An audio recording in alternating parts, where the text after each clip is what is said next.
In 2003, Chinese astronaut Yang Liwei was orbiting Earth with his fellow companions when he suddenly heard a strange sound. It wasn't static. It wasn't equipment.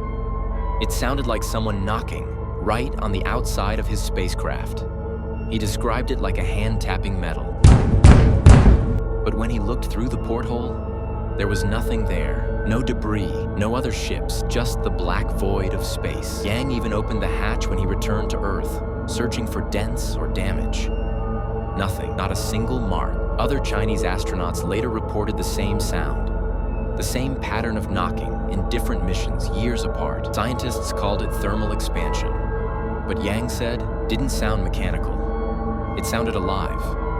So what was knocking on the outside of the capsule?